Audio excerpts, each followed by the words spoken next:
Listen, I wasn't even planning on doing this kind of video or a video on this movie for that matter, but in the holiday spirit, I said, so what? This movie absolutely ruled. And no, this isn't going to be like some 15-minute video essay, but I need to talk about how hard Sonic 3 goes. And what's so surprising about this entire situation is, why is it this good? Like, why did these movies, how did these movies, where, when, what, why?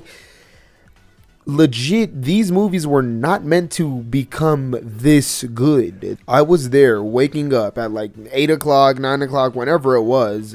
I was there waiting for that trailer for the first Sonic the Hedgehog movie. And yes, this was at a time where, even still, but video game movies just don't have a good reputation. And rarely do they come out being a success. But I was excited for this. I heard Gangsta's Paradise. I saw the back shot of Sonic and I was like, oh.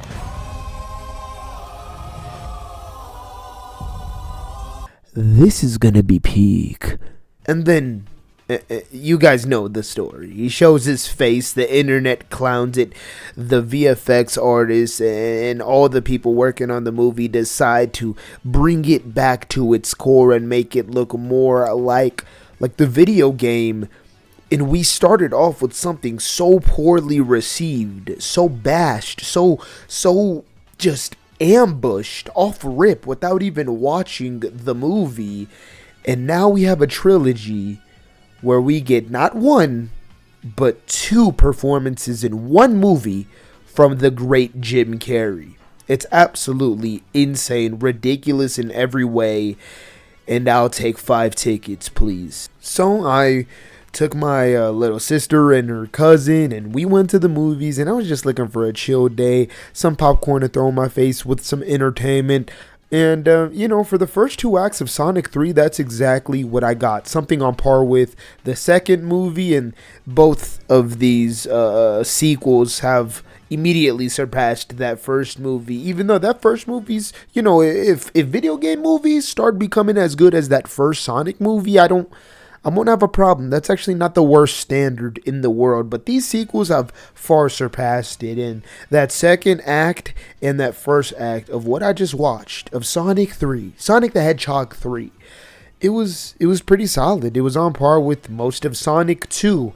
There was a lot of jokes that weren't landing or that funny to me, but I could understand that they were for a much younger audience. Then that third act happened. Listen, I'm not going to go into detail because obviously if you haven't watched it yet, I don't want to spoil anything, but it goes hard.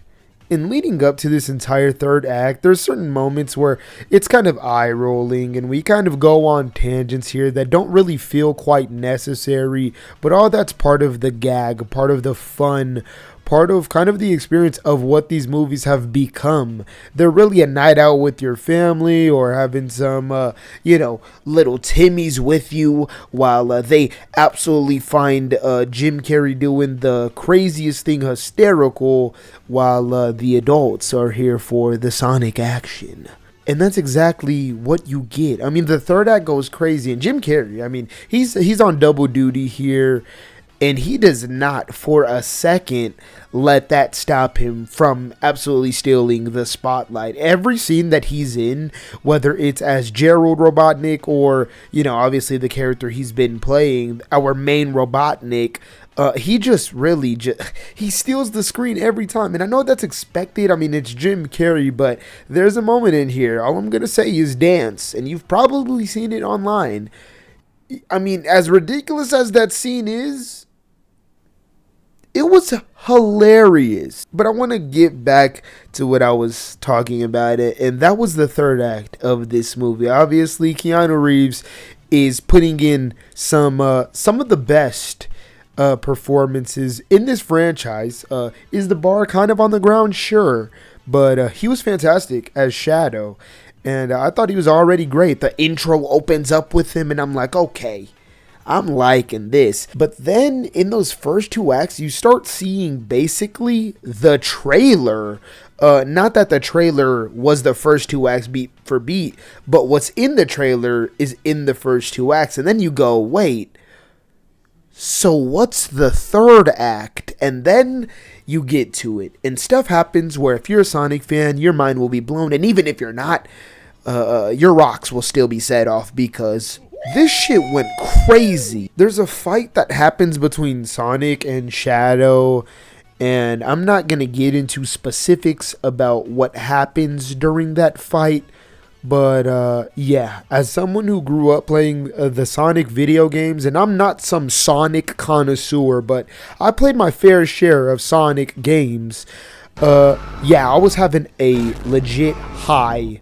And I don't know exactly where the franchise is going to go from here, whether they plan on maturing it with their audience or keeping this kind of tone. But I really appreciated them giving Shadow his classic backstory and not treating it as some gag. Every time we were introduced to it or dove back into it, it was never the butt end of a joke.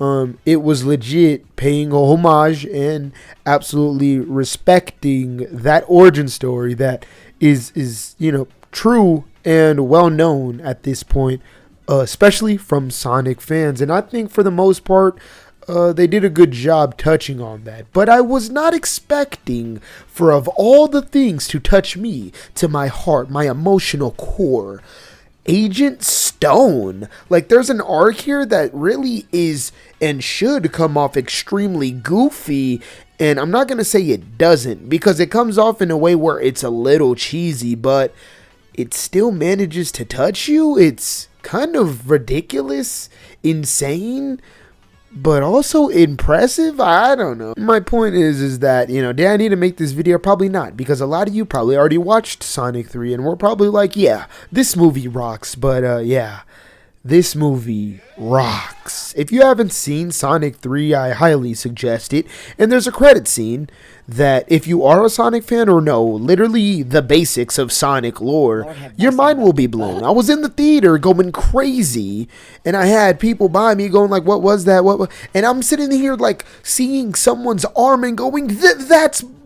But I can't say it, but you know what I want to say. Yeah, I thoroughly enjoyed this, and it's absolutely atomizing Mufasa, which makes me so happy because I can't wait to see another Sonic movie. And they're pumping these out like nothing. Jeff Fowler is on a high right now. He's on a roll. And he's delivered 3 movies that are all very solid and get better each movie. And if the 4th is no exception and it manages to top this one, I mean... dare I say, the greatest movie series in history of cinema. No, it's all jokes, but yeah, I thoroughly enjoyed this movie and felt the need to make a quick video on it.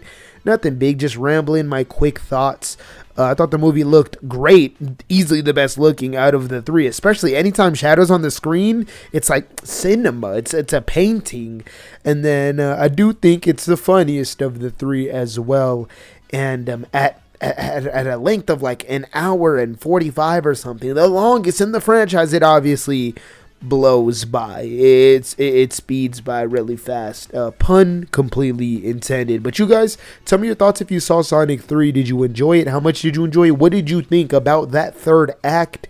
What were your problems? Any of that stuff? And if you haven't seen it, what are you doing? Do yourselves a favor in the holiday spirit. Go with your family, or you can obviously wait till it's streaming, I guess, but I wouldn't do that. This movie's a lot of fun, and I think you'll enjoy it, so I definitely recommend going out to see this movie, definitely over Mufasa, but yeah, other than that, if you made it this far and you haven't, I'd greatly appreciate if you gave this a thumbs up, subscribe to the channel, and click that bell if you like this type of content, but other than that, my name's 𝙋𝙀🎑, and hopefully I see you all in the next one.